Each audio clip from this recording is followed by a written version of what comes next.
one more time. My name is Carlton Cartwright. I'm the Executive Director for Veterans Memorial and Multicultural Histories Incorporated. Today is Friday the 13th, and it is October 2023, and we are at RAC Mortgage Banker in Tampa. And sir, what is your name? My name is Claude Mungin. Okay, Mr. Mungin. My pleasure to meet you. My first question is, when is your birthday? My birthday is March 2nd, and I was born in 1961. Okay, all right. And what city do you currently live in? I currently live in Riverview, Florida, Okay, which is just south of here. okay, great. What branch of the service were you in? I was in the Air Force. And for how long? I did 4 years active and 2 years reserve. Why did you choose that branch of the military? Actually, because I had some family members, uncles and cousins, and they all went in the Army. And I told them that I was thinking about going in, and I asked them what would be the easiest one to go in. And they told me the Air Force, so that's where I went. That's where I went. All right. You enlisted, correct? Yes. Okay, you did not. You weren't drafted. And what year was that you went into service? 1979. And what were you doing prior to the military? Well, I went in straight out of high school. Okay. Yeah. All right. Okay. So you wanted to go in the military versus going to college? Well, actually, I actually had a 4-year grant and aid to go to college to play sports. I was a quarterback in high school, and the college at Savannah State, the coach at Savannah State, head coach, offered me a 4-year grant and aid to come to school and play football. But I thought about it, and I fresh out of high school, and I had been working, so I was making a little bit of money, so I was like, go to college or go to service and make some money. So I elected to go to the service. Okay. All right. Well, no problem. And again, I'm not sure if I asked you, where were you living at the time? I was living at home with my parents. Where? In Savannah, Georgia. Okay, gotcha. All right, so where was basic training? It was San Antonio, Texas. Mm-hmm. How long was it? 6 weeks. What job did you qualify for in ASVAB? Did they tell you, or did you find out? No. I knew it was right before I left to go, which was administration, and so I ended up being an admin specialist. 702? Yeah, 702. Right. Okay. Okay. How long were you in Lackland? Lackland, right? Oh yeah, Lackland. Yeah, I was at Lackland for just the basic training portion of it, and then after we got done with that, then I went home for a few days, right. Well, a couple of weeks, and then I went to Keesler Air Force Base, Mississippi, for training. Right, exactly. So both of those were like 6 weeks and 6 weeks? Yes, definitely. Right. So where was your first duty base? My first duty base was Minot, North Dakota. Of all places, send a southern boy too, right? But you survived. Oh yeah. You're here. Oh yeah. You know what I mean? So, Yeah. I did 2 years there, man. And your job was 702 admin. Yes. So, well, first of all, let's go back to basic training and tech school. What were your instructors like? What were your peers like? My instructors, I had one instructor that was can I say the word asshole? Well, it's too late now. Oh. Well, I had one instructor that was complete, total a-hole. And then I had the other one that was like, real laid back, easygoing guy. Good cop, bad cop. Yeah. But then at 3 weeks, they flipped. And I was like, wow, okay, so this is how y'all do it. Right. Exactly. Exactly. But you got through it. Yeah. Were there any casualties in basic training or tech school? Anybody get hurt? No, not that I can recall. No. Okay. So, you got your duty base, Minot, 702. Tell us about that tour.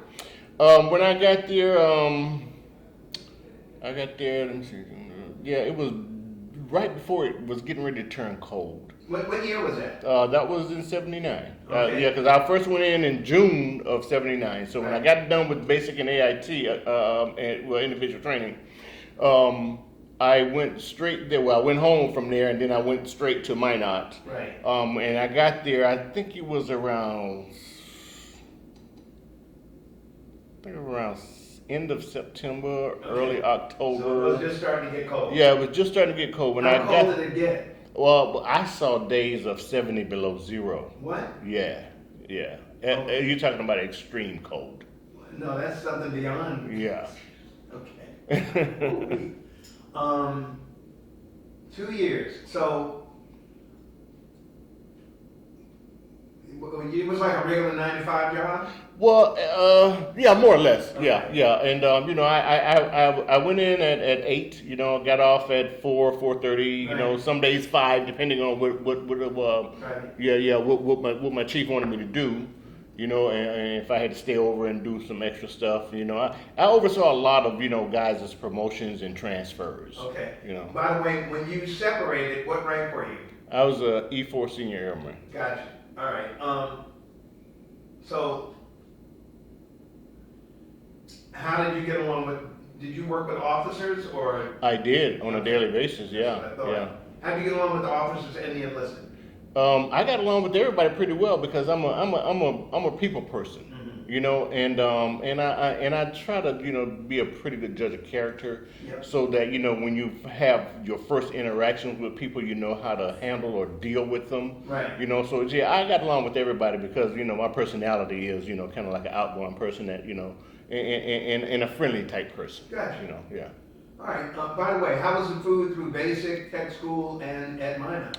The food in basic was okay. Uh-huh. It got your belly full. Huh? It Yeah, got your right, belly yeah. full. Uh-huh. Now tech school was a little bit better. Okay. And Minot was, you can pretty much eat in the mess hall if you wanted to, or you could, eat out or whatever, Right. So yeah, you had choices and Yeah, options there, but yeah, through basic and tech school, you didn't have very many options. While you were at Minot, did you deploy anywhere? Well, actually, I did a couple of TDY assignments, and I ended up doing TDY assignments in Guam, Germany, and Japan. Wow. And, Yeah. and how? Okay, so the first one was Guam.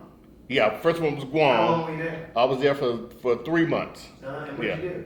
Actually, really nothing.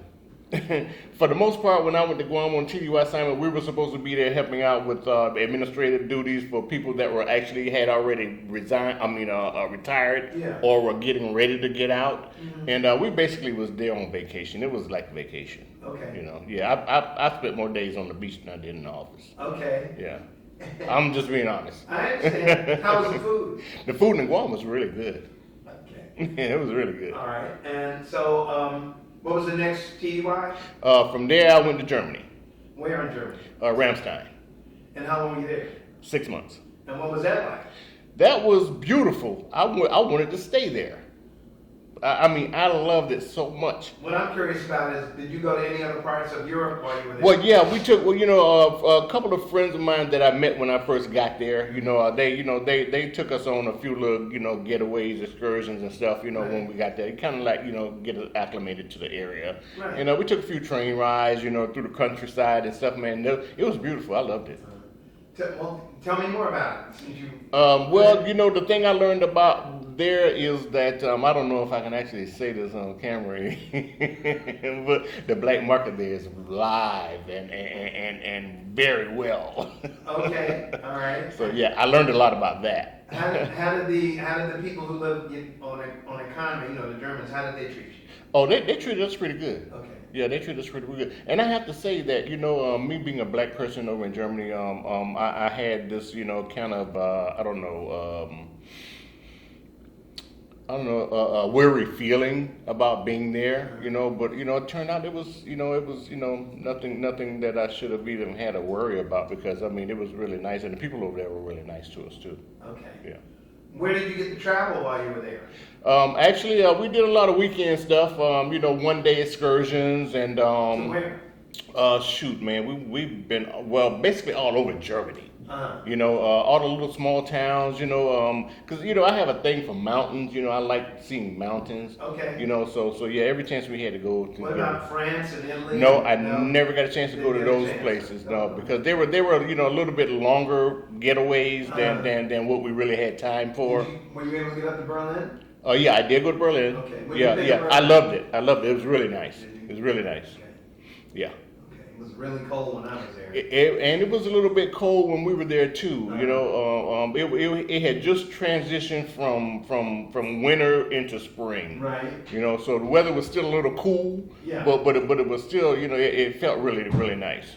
Yeah. Okay, and the third TUI? Third TUI was Japan, Kadena Air Base. Kadena? Yeah. How long were you there? Another 6 months. And what did that entail? That was basically the same thing. Administrative duties. We were going to you know, help other enlisted people that were either transitioning out of the service or getting ready to move into a transfer to another base. And basically, we were going to help with the administrative duties of that, you know, with the paperwork and things, because they were short-staffed. Yeah. So I volunteered a lot to do stuff. You what? I volunteered a lot to do stuff. Gotcha. You know, because basically it got me away from, you know, where I was. Okay. Yeah. Did you interact with the Japanese people? I did as much as I could as far as the language barrier. Right. You know, yeah, we had a lot of interpreters, you know, but I mean, it worked to a certain extent, you know, but it pretty much was, you know, it wasn't too bad. It was good. Okay. Yeah. And how was the Japanese food? Some of that stuff was like really good. It was really good. That's the first time I learned about kimchi. Okay. All right. And do you like it or not? Well, you know, it's an acquired taste. You know, it's not for everybody, you know, but once you can get past the smell and stuff, you know, it really tastes good. Yes. Yeah, I totally agree. Yeah. Okay, so you said you were in Minot for 2 years. Yeah. So where was your next duty base? My next duty base was here in Florida at Tyndall Air Force Base. Okay, Yeah. and in what capacity? Same thing. Yeah, 702. I was administrative all the way through. Okay. Yeah, and basically, like I said, you know, everything, every time, every place that I went, you know, it was basically the same job, same duties. You know, transitioning people with paperwork as far as their promotions or their transfers to different bases. You know, it was the same thing. Okay. Throughout your military career, were there any major casualties? Did you get hurt at all? No. Okay. No. Well, I mean, you know, It was pretty much peacetime, right? Yeah, it was all peacetime, and you know, we used to do you know, field maneuvers. Okay. And I remember a couple of field maneuvers where, you know, we had some people that got, you know, injured, but it wasn't nothing major, nothing serious, right. just superficial injuries. No fatalistic. No. Okay, no fatalities. No. That's good. No. All right, good. Did you ever have any problems staying in touch with your family? I did not. Okay. And do you feel like you had all the supplies that you needed throughout your military career? I'd have to say I did, yeah. Okay, you said you did 4 years active. Did you do your reserve duty? I did 2 years, yeah. Where? Here? Yeah. Well, actually, I did them in Savannah. Oh. Yeah. Okay, and did you deploy anywhere? No, I did not. All right, so you just went to Savannah? Yeah. What base was that? That was at Fort Stewart. Okay. Yeah. What city is that near? Fort Stewart is in Hinesville, Georgia. Gotcha. Yeah. Okay. All right. Yeah, actually, there was a base that was right there in Savannah, Hunter Army Airfield. Yeah. And then I thought I was going to be able to do it there, but they sent me all the way to Fort Stewart, which is in Hinesville, which is only like 45 minutes to an hour. You know? Okay. Yeah, so it wasn't bad. All right. 45 minutes to an hour from where? From Savannah. Oh, okay. Oh, Yeah. Okay, gotcha. Yeah. Gotcha. So from Savannah, Georgia. Yeah. Got it. All right, cool. So tell me about, give me 2 of your most memorable experiences. I don't know if I could actually say this. Well, let me just say this, okay? The black market in Germany was really thriving. Okay. You know, some of my memorable moments were, you know, Okay. yeah. I don't know how much I can expound on. Well, I mean, I'm scared. Yeah, we don't want to cause any issues. Okay. I mean, was this, was this basically about manufactured goods or? Yeah, more or less, yeah. And people with ration that didn't use the cars that they were rationed for. Okay. So I think you know what I mean. I got you. Yeah. All right. Okay. Let me see. I was trying to. So you were never a prisoner of war. You never in combat. Medals and citations.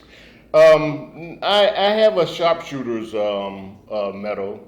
Okay. Citations, no. Medals, I got a medal for something, but I can't quite remember what it was. Uh-huh. Yeah, but it's been a long time. I understand. Yeah, my mom has all that stuff, Right. Yeah. Right. Okay. Besides the places that you've already mentioned, Mm-hmm. where else did you go on R&R? Basically, whenever I was stateside, I just went to a lot of cities in the States. Like? I went to Vegas, I don't know how many times, been New Orleans, I don't know how many times, and I don't know, I've been to Colorado a few times. Okay. Where in Colorado? Boulder, Denver, and I used to like to go to Colorado because of the mountains, Right. And in the wintertime when it was snowing, because it's beautiful in Colorado in the wintertime. Right. Yeah. Okay. Nice. Okay. Have you maintained any close friendships that you made while you were in the military?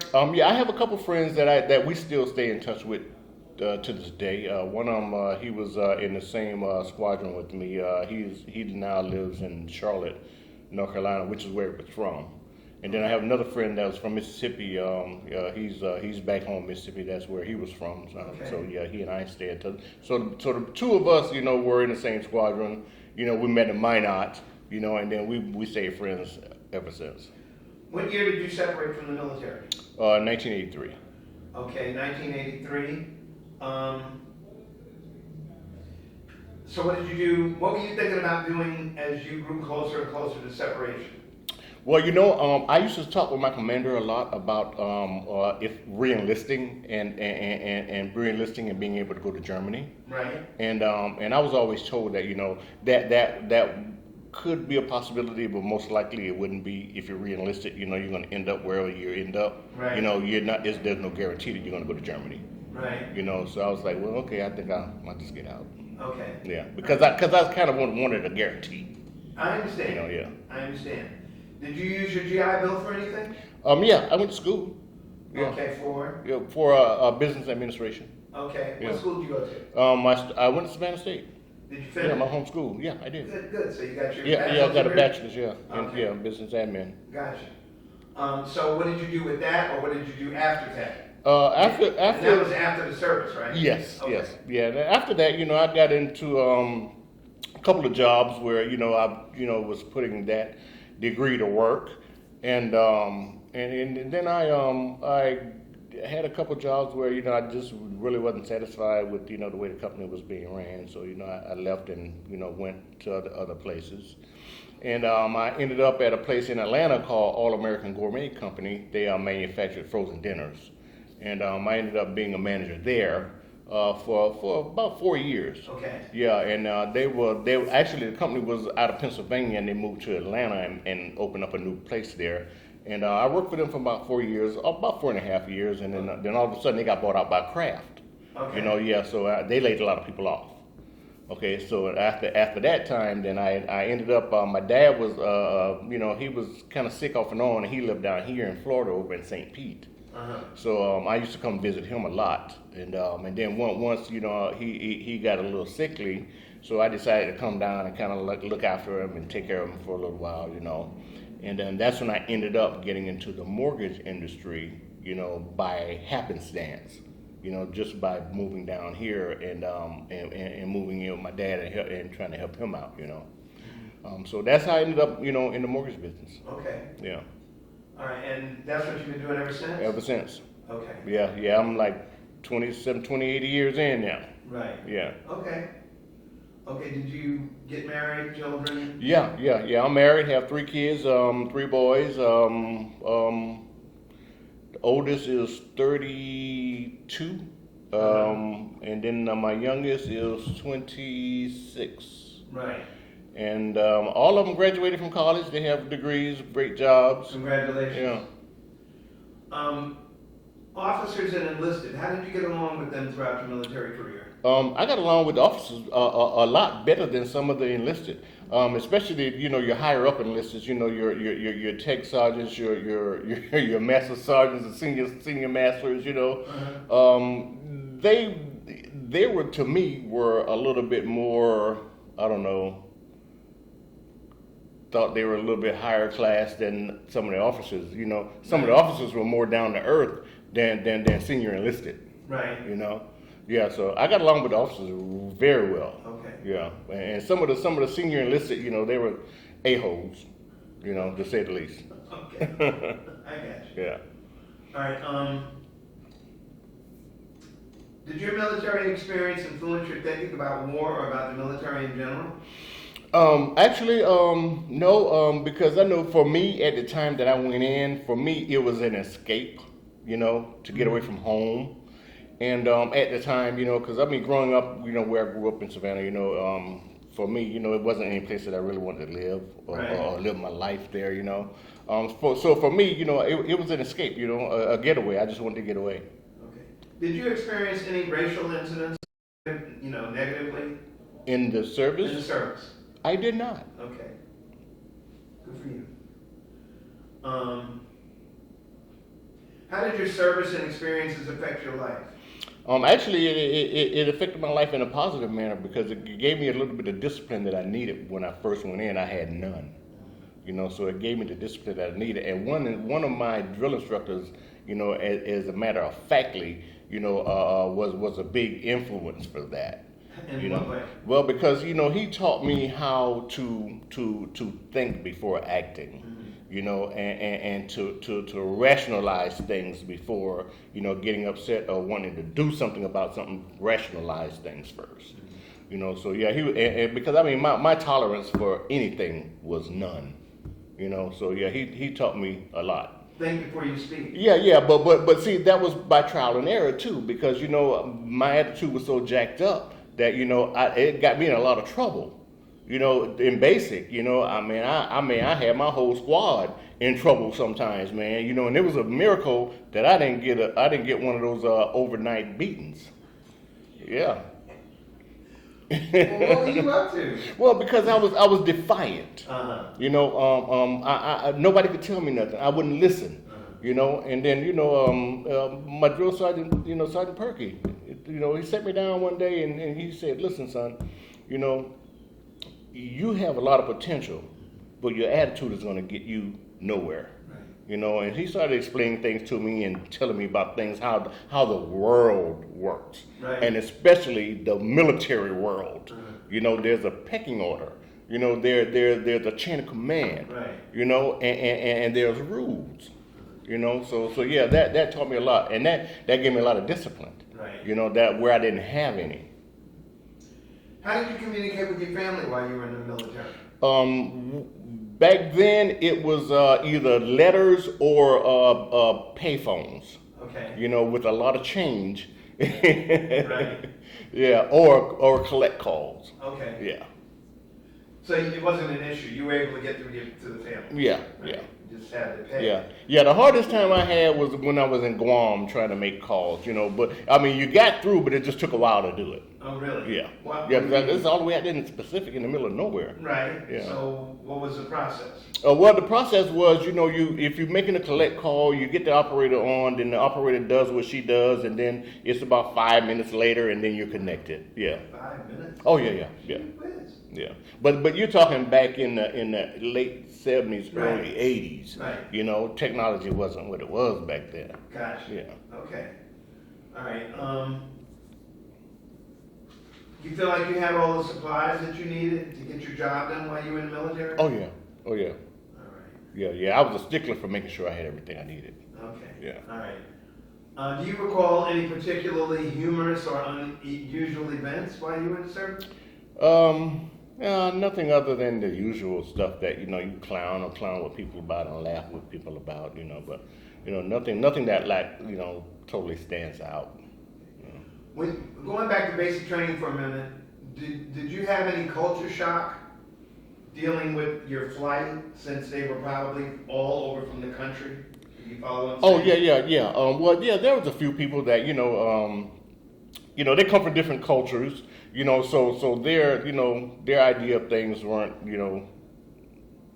conducive to what a lot of us other was, were used to or had been through or done or seen. They were like, honestly, there were some country bumpkins that, they were from deep woods country. Right. Yeah, and they had never had any interaction with black people before. Uh-huh. So that was a culture shock for them, but at the same time too, kind of like teaching moments for all of us. Right. So everybody needed to adjust. Yeah, it was I an guess, adjustment period. to Yeah. one another, Mhm. so to speak. Okay. All right. Did you keep a diary? I did not. Okay. All right. All right. Well, is there anything else that you'd like to share? No, I think we touched on pretty much everything. Okay. All right. All right. Well, I would just really like to thank you for a great interview, and also thank you for your service. All right, my All problem. right. My pleasure. My I'm pleasure. just trying to think. There was one more thing.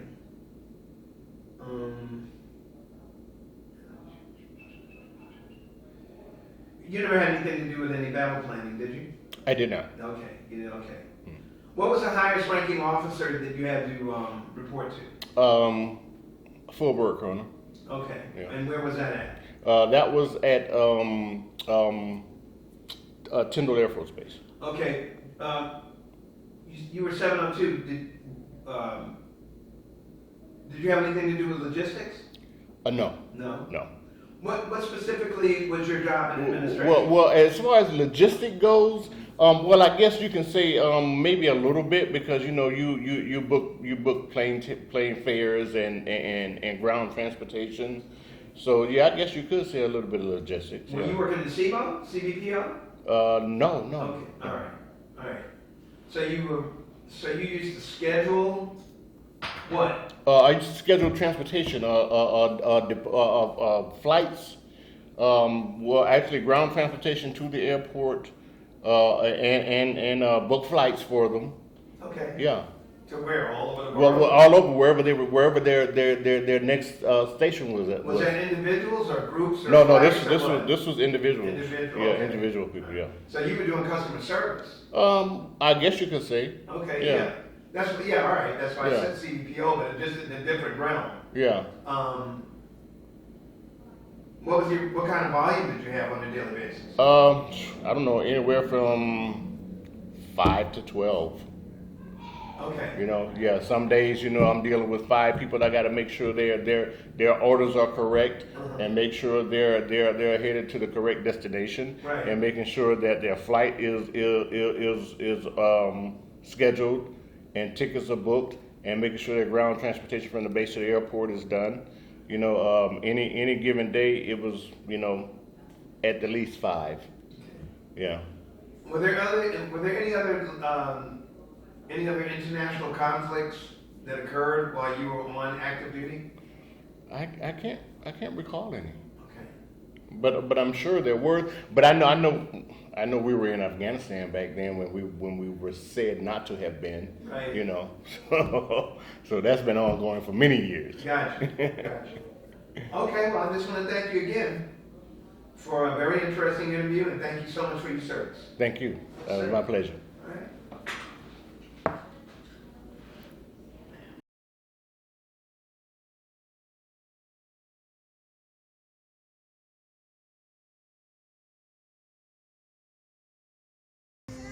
Wave, there you go, beautiful.